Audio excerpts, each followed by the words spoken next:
guys, it's Jacqueline with Stage Right Secrets, and I'm here with Cardiknox. How are you guys? We're good. How are you? Good. Okay, so new album coming out. So exciting. Debut. Yes. How long have you guys been working on this? We worked on this album for 6 months, I'd say. A committed 6 months where we were in the studio writing and recording basically every day. Wow, okay. And is there like a favorite lyric or beat that you're most proud of off this album? Ooh, that's a good question. It's hard to answer. All of it. I'm very proud of our song Earthquake. Yeah. That feels like it was a song that when we wrote it, it was kind of like the culmination of what we were trying to create, and it was like we found the sound that we wanted, and ultimately it's the song that got us signed to Warner Brothers. And I love hearing signing stories. Where were you guys, and who'd you call first saying, I just got signed? Oh my gosh, it was actually a magical day.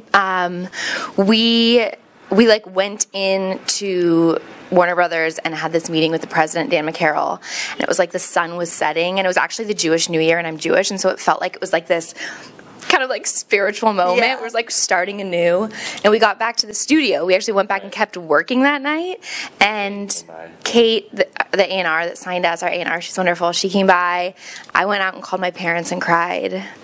Yeah, and Kate was like, "You guys are signed to Warner Brothers Records!" Are we allowed to say that? Oh yeah, you can say whatever you like on this. This is great. Okay, and I love that you guys, for fans that are coming to the shows, you take a Polaroid with fans that pre-ordered the album. Who came up with that idea? Yeah, so we have a song on the album called... hold on. Sure. It's all you. It's all you. We have a song on the album called Souvenirs that is all about like those little mementos from your past that remind you of, you know, the love that got away and those kind of things. And there's a line about a Polaroid photo in this shoebox under your bed kind of thing. And then in our album artwork, the street artist that did this amazing artist named Tristan Eaton took all these little aspects of songs and wove them into the artwork. And so part of the artwork, the artwork is the portrait of Lonnie's face, but she's wearing a necklace that has a Polaroid with my face on it as a nod to Souvenirs. So to just keep going with that theme, we decided it'd be cool to have these little Polaroid photos, and the album's called Portrait and everything. So yeah, that's kind of where it all came from. And your album artwork is insanely amazing. If you haven't seen it, I'm gonna put a little image right here. Yeah. But right there. Did you guys have any input, or did you just trust his judgment? Yeah, so again, it was this artist named Tristan Eaton. He's this incredible street artist out of LA, and we had been huge fans of his work, and we, through roundabout, like, we were able to reach out to him and let him know that and see if he was interested. He came into the studio, we met with him and everything. He was totally down to do it, and he specializes in women's, kind of like iconic women's portraits and everything, so we thought it was perfect. And we talked a lot with him about like themes of the album and lyrics and stuff. So again, he like wove all that into the different layers of the artwork, and he's just like the nicest guy to boot. So it was great. So yeah, it was a total collaborative process, and he sent us like the layered files so we can like, you know, animate it for our website and all this stuff. So like cool. he totally gets how important it is for it to be versatile for us and everything. So And you know tech skills, animation, you know how to animate it for... Yeah. You. Very cool. Also, going back to the souvenirs, have you picked up any interesting souvenirs or mementos from the road?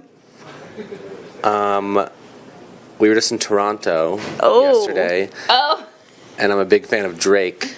Yes. And he has the OVO flagship store in Toronto, which we just happened to go to this breakfast place, and I walk out and I see the owl logo. And so all Thomas could afford was a sticker. So Drake, if you're watching this, you should sponsor him. Sponsor them. So I got a sticker. Ben from the Knox just like geared up. He just went crazy. Yeah. He got like the beanie, the sweatshirt. Yeah. Oh. Represent. He got the Hotline Bling phone case. Yeah. So basically, you're a Drake fanboy. Yeah, exactly. That's so exciting. Okay, and going back to your album Portrait, what can you tell us about like the writing process, producing? It's a very personal album. Yeah. I think that we wrote from our own stories, our own life experiences. Personally, I spoke a lot to my parents' divorce, which was like in my early adulthood and kind of rocked my world. So that story is woven in without, being like hitting you over the head with it.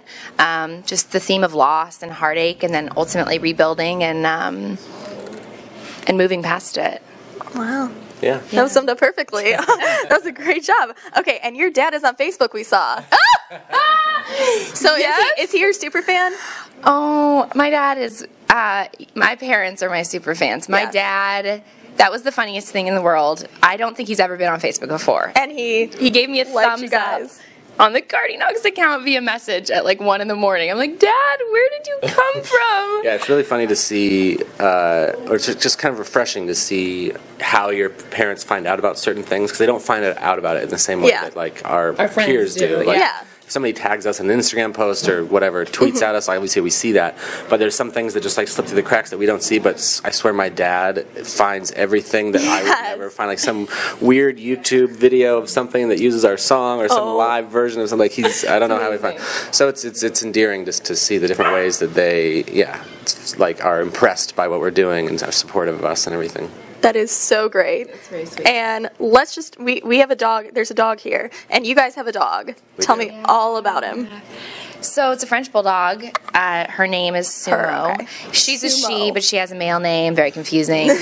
She's more of like a monkey, rabbit, alien piglet than she is a dog. But she's like the coolest thing on the face of this planet. That is very cool. Yes. And one of your fans tweeted us, and I actually have to know too, how the heck did you get a double button to work?